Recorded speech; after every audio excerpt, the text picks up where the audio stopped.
Welcome to a brand new series of the Gadget Show. Now, we're testing phones this week, so obviously I'm about to jump off a bridge.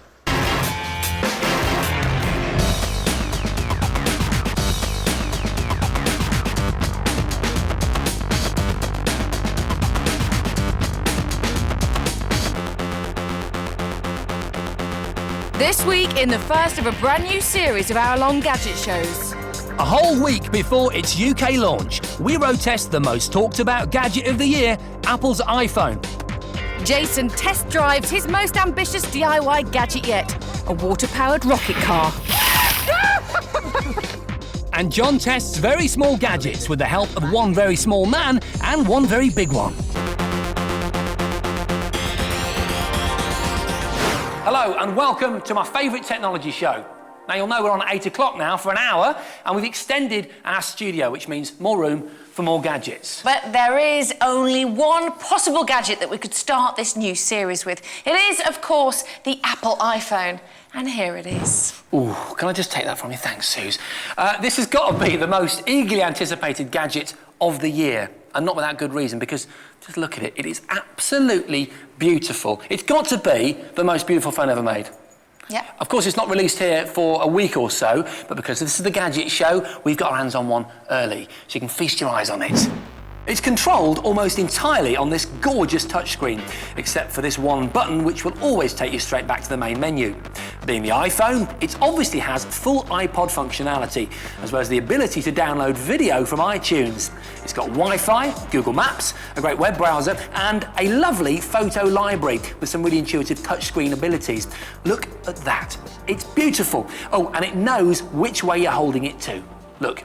While the iPhone may look pretty and be able to do some pretty neat party tricks, can it possibly be as capable as this?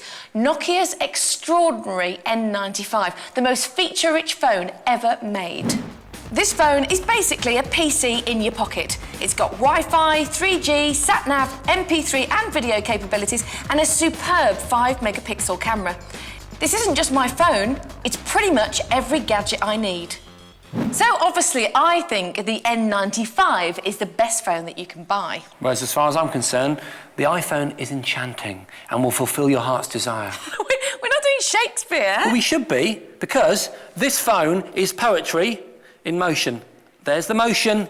Can you feel it? Look! Oh. So in order for me to prove that my N95 actually is the best phone, there was only one way to sort this out. That's right, with a good, big, brash Gadget Show challenge, me and my iPhone versus Suzi, and a little plasticky slidey screen Nokia thingy. All we knew was that the challenge would take place in Barcelona in Spain. Beyond that, we were clueless, but the location did seem fitting. We were testing two of the most stylish phones in the world, and Barcelona is one of the most stylish cities in the world. We were expecting some suitably chic and sophisticated challenge, so it was a bit of a surprise when our car drove straight out of the city and onto a rather dull-looking concrete bridge. Is this where we're filming? Are you sure it's up here? After the initial confusion, I spotted something on the bridge. See those people there? There's some rope attached to the railings. Suze, I've got a theory. 2 words, Suze. Bridge jump!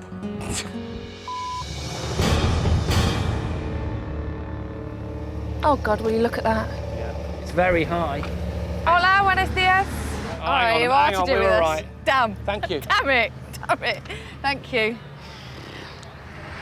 Your first challenge will test just how good your phones are at fulfilling their primary function, that is being phones. OK. You'll both make bridge jumps at exactly the same time, and then you must use your phones to call the nice man at the top of your rope and ask him to let you down, please. I don't want to do this. I know. You'll be all right. After jumping, we'd need to phone and text the man at the top before he'd let us down. This is all about testing just how simple these phones are to use, how intuitive or fiddly the interface is. With the adrenaline still pumping seconds after the jump, this will be the perfect test of the phone's most important function. It's the ultimate wedgie, this, isn't it? Yeah? While Jason joked around, I stood on the opposite side of the bridge. I'm really scared. Utterly terrified. Come on. Stop being stupid. As the big moment approached, we were told to climb out over the railings. It's terrifying. Look at me. You all right? No. We would both jump at exactly the same time from opposite sides of the bridge. Then the race would be on to call, text, and get back onto the ground. 3, 2, 1, go!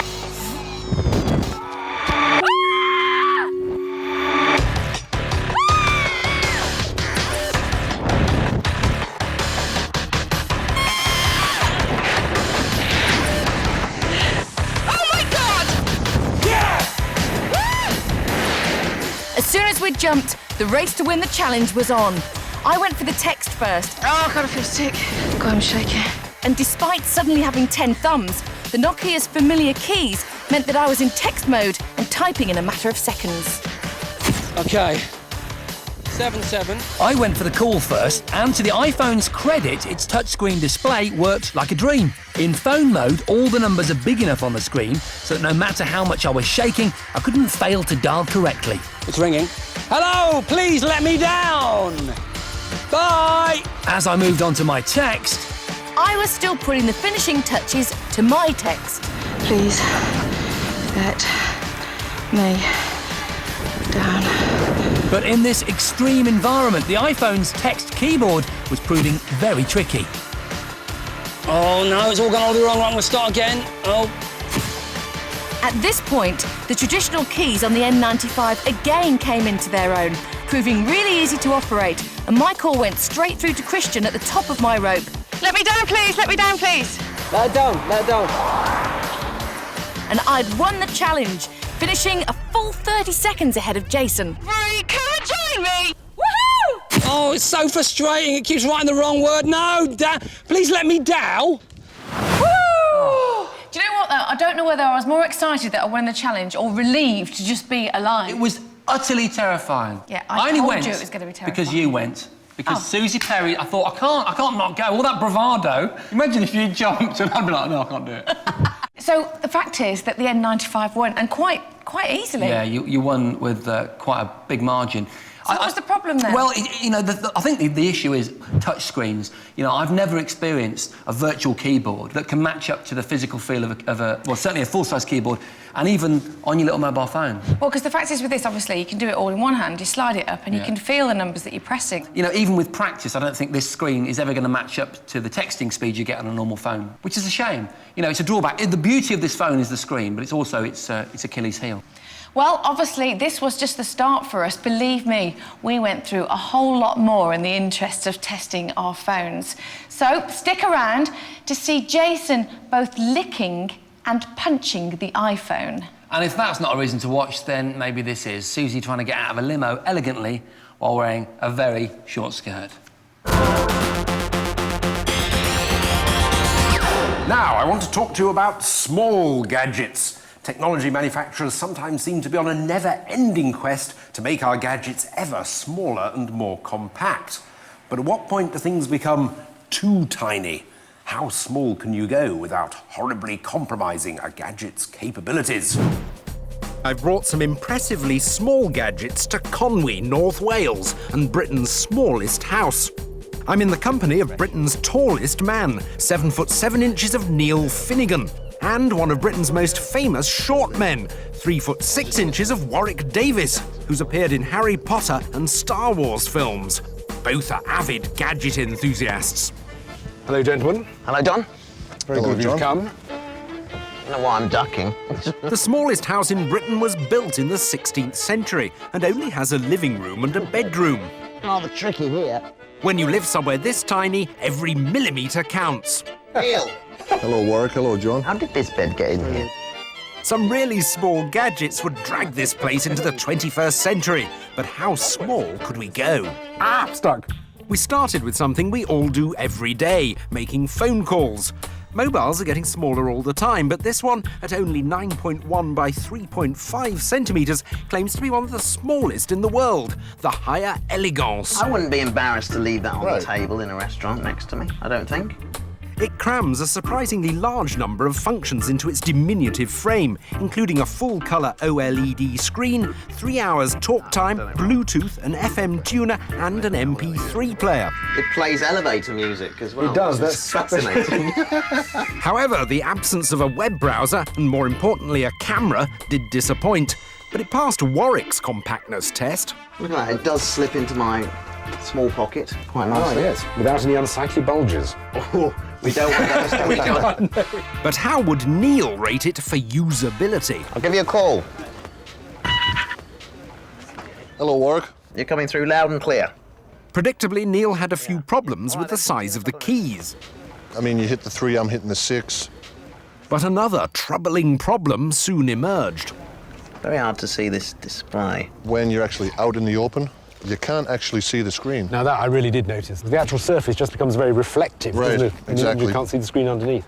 So, with the Elegance scoring highly on functionality and compactness, but falling short on practicality and visibility, we retired to the house to sit around and watch videos. This is the Cowan iAudio D2, a personal media player built around a 2.5-inch, 16 million colour touchscreen display.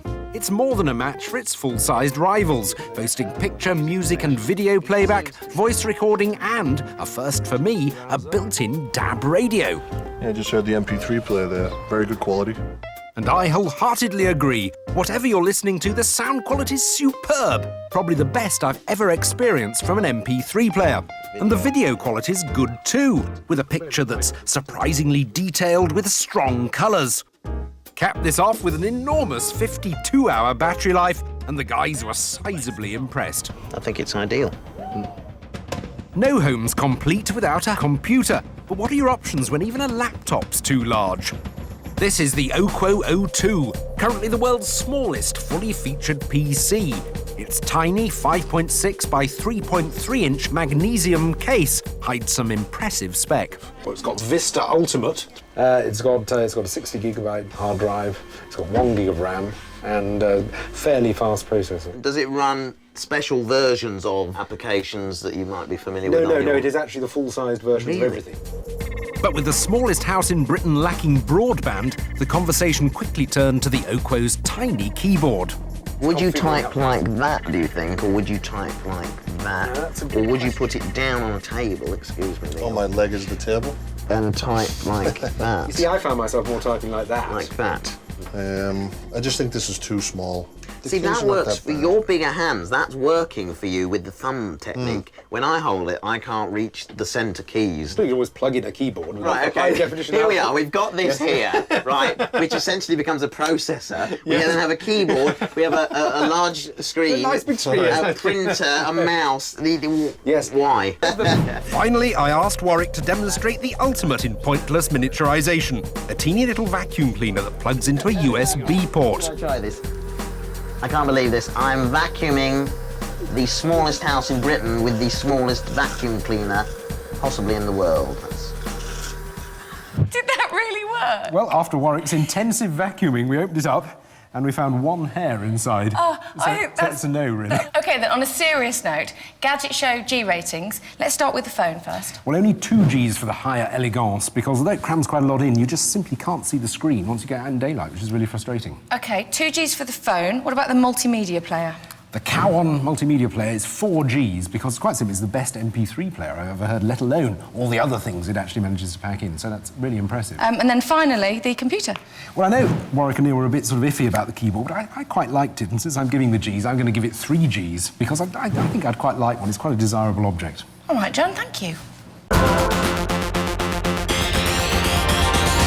Welcome back, and let's get straight into the next part of our challenge, in which we're trying to decide which is the best superphone. Is it Jason's Apple iPhone that he fell in love with even before we ever saw one? Or Suzi's awesome N95, which she's been smooching all summer long. Now, you'll recall, we've been sent to Barcelona, chucked off a bridge and spent most of the afternoon arguing in a park. And that wasn't even the end of our first day. No, it wasn't, because we were sent straight back to the hotel to get dressed up for a huge night out. As we met for the night's challenge, me and my iPhone were looking good and feeling ready for anything. Not that Jason and his shiny little objet d'art stood any chance. Me and my N95 were dressed to kill. And guess who was in our sights?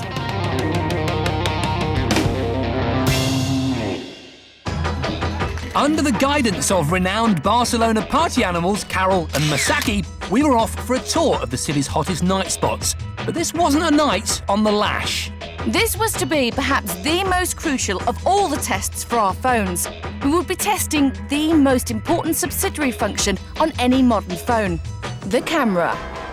Whether you're on holiday or out with your mates, your phone's camera has become an indispensable tool. And with the advent of YouTube, Facebook and picture texts, phones need to be able to produce good quality video and even better quality stills. Testing my N95 and Jason's iPhone in low-lit bars and clubs would really show up any shortcomings, as they were forced to cope with less than perfect conditions. Come on. I got to work pretty much straight away, testing the stills capabilities of my Nokia N95. Very nice, very nice. This camera is fantastic on the N95. It's 5 megapixels, it's got Carl Zeiss optics, autofocus, everything you need. I've been testing this over the summer and I've actually stopped taking my little digital compact camera out. It is all you need, especially on nights out. Yeah, the autofocus is a little slow, the flash is just an LED, and the processing after taking a photo takes ages, but it is a phone, and the picture quality speaks for itself. After an hour or so of wine and chat, we were whisked off to Mondo, overlooking the harbour. Yay! Look at this. This is beautiful, look at that. Here it was my turn to take some photos. Unfortunately, the iPhone isn't really up to the job of documenting a party. It packs a 2-megapixel camera and, well, nothing else. There's no scene selection, no digital zoom, no flash, nothing. And the touchscreen camera button is just awkward. It's not that practical, especially when you try and take a picture of yourself. Look, if I try and take a picture here, look, and part of my hand is touching any part of the screen, and I touch this, it won't work. You've also got to be really careful not to cover the little lens there. Can you see that little lens? Very, very small. It's right where the sort of fat of your finger goes to hold it. So I need to hold it off the screen, away from the lens, and then try and somehow find the button. Have I found it yet? There you go, I think I clicked it. It's a bit of a kerfuffle, if you ask me. Now, with the night in full flow, it was time to crank up the tempo. Carol and Masaki took us to the beachfront club, Shoko, to mix it with the beautiful people of Barcelona. Do you want to do a bit of videoing on your phone? Yeah. This was the perfect opportunity for me to get some action video with the VGA quality camera on the N95. I've got a night function on mine, yeah, so I can get a bit brighter light. Thank you. All right. Enjoy that. All right. It's just knock yourself out. I was left, well, I was just left, to be honest. Incredibly, and I can't believe I'm saying this, the iPhone hasn't got a video camera. I tell you what, I think one of the reasons that it doesn't do video, because it would definitely be capable of it. It's a no-brainer for this sort of device. The reason is that the actual camera, the chip that they put in there to take stills pictures is so bad and so slow, it refreshes so slowly. Are you talking it just about wouldn't your be video? capable of video. Yes, I am, yeah. Your lack of video. The lack of video, thank you for that. Do you want to watch my video just now? I wouldn't mind, actually, yeah. Despite the fun going on all around me, I was actually left feeling quite dejected. The iPhone had consistently let me down throughout the night. I just couldn't see the point. Then it hit me. The iPhone is gorgeous. That's the point. All night, everywhere we went, people wanted to play with it. And that's the thing. It's not rational, but sometimes you've just got to have the most desirable toy in the playground. And the iPhone is definitely that.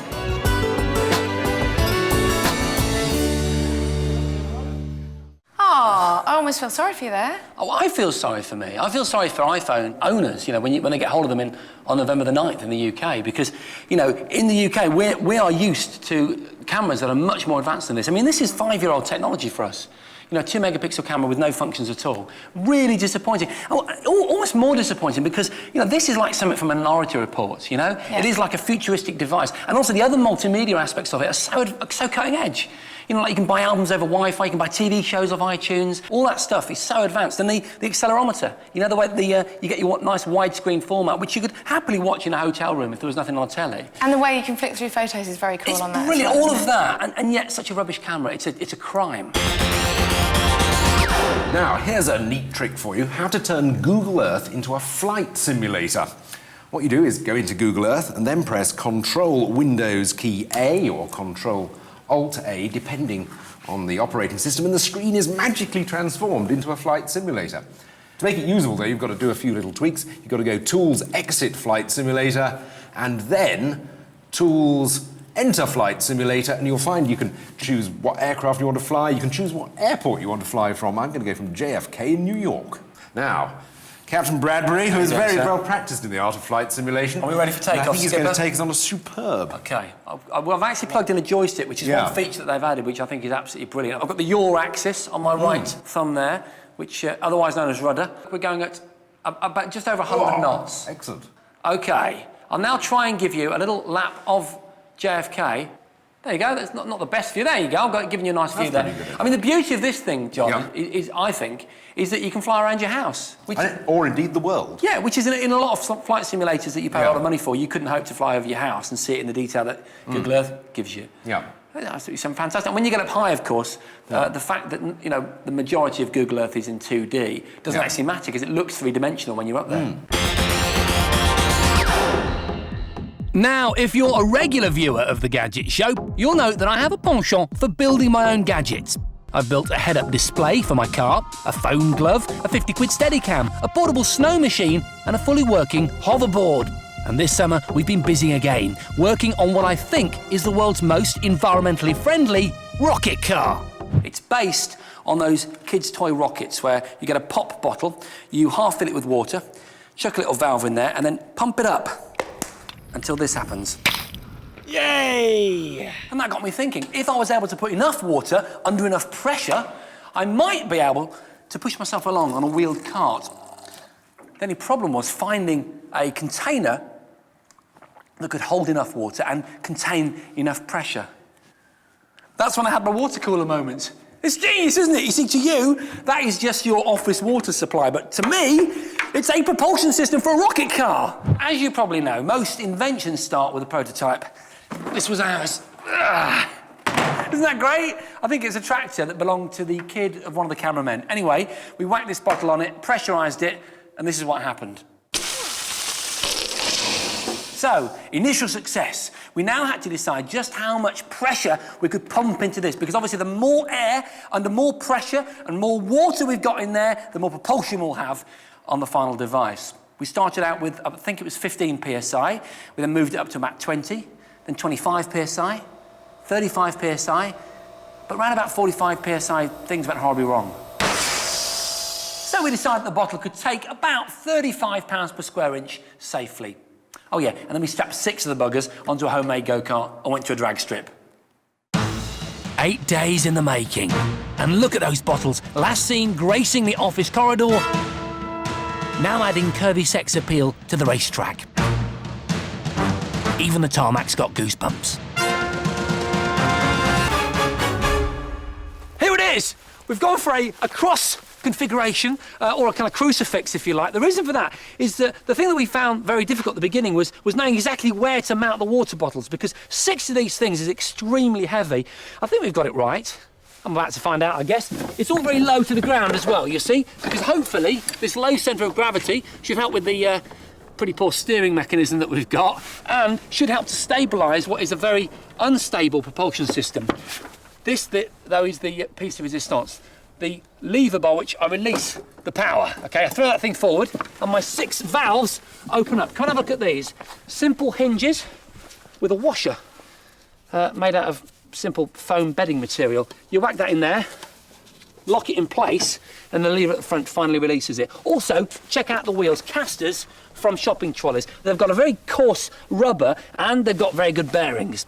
So, just a few days' work and a lot of help from a couple of friends with a GCSE in engineering, and I've got myself a water-powered dragster. I will stop at nothing. The planning's been meticulous. Now, my moment has come. Like a top F1 driver, I know every critical nut, bolt and gleaming surface. I'm ready to go. The history books are waiting.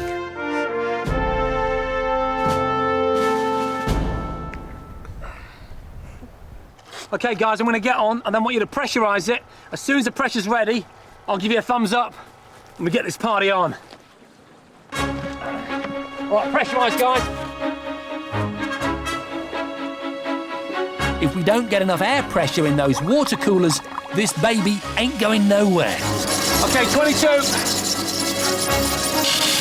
We're losing pressure. It's going to blow! It's going to blow! Woo! Listen,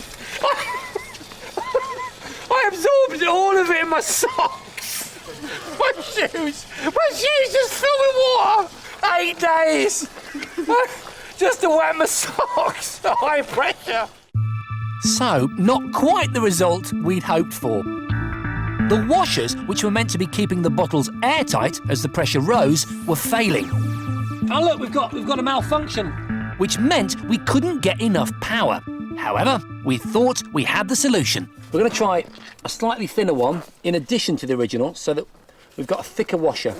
And that should give me an opportunity to pressurise those tanks to the point we need. Some final tweaks. A spot of lubrication, and we're off. Pressure, go! 10 psi. We're at 15, I can feel the pressure buckling. 20 psi we're holding, it's holding, the lube's holding, Tim. 20, 25! Which could be the one. Almost up 30, it's creeping up. Stay back, 3. Woo! Here we go. Go, go, go!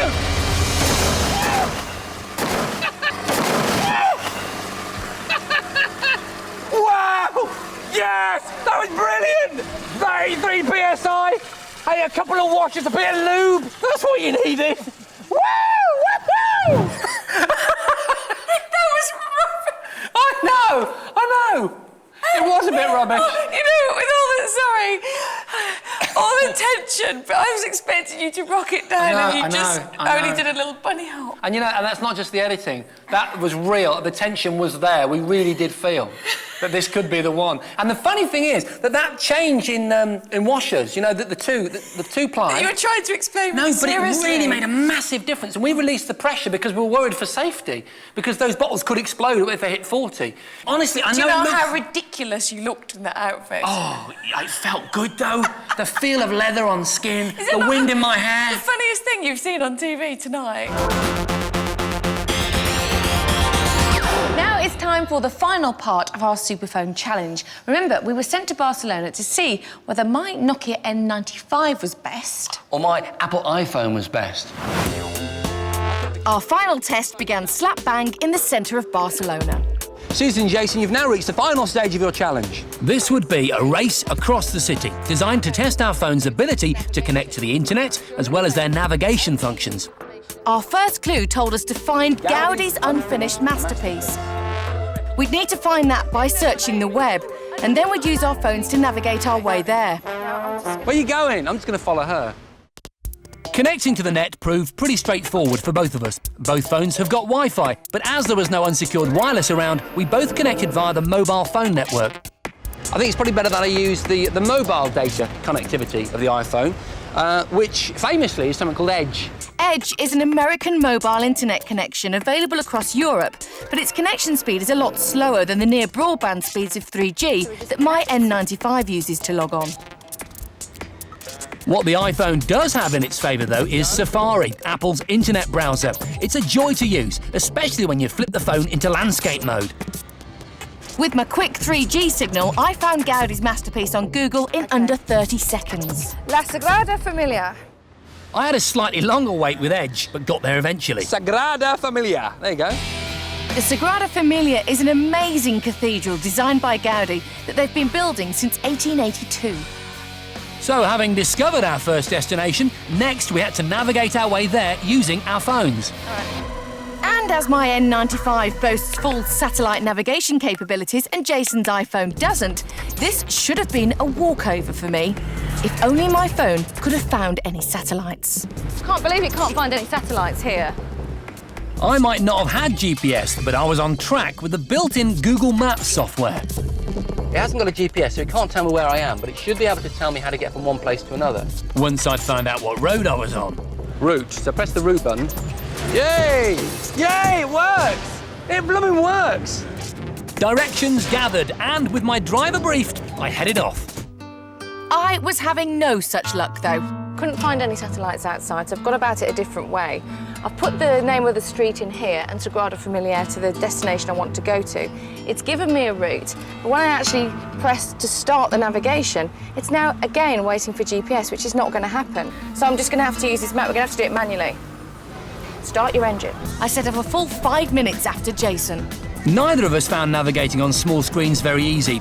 To read road names and check where we were, we had to zoom in so far that we'd lose any idea of the overall route. We're going to have to turn around. Luckily, my Nokia did appear to pick a less congested route, and eventually we both made it to our first destination at just about the same time. Found it! Right, we've got to find the next clue, but it only said that it was outside the Sagrada Familia, and as you can see, it's massive. This is the clue?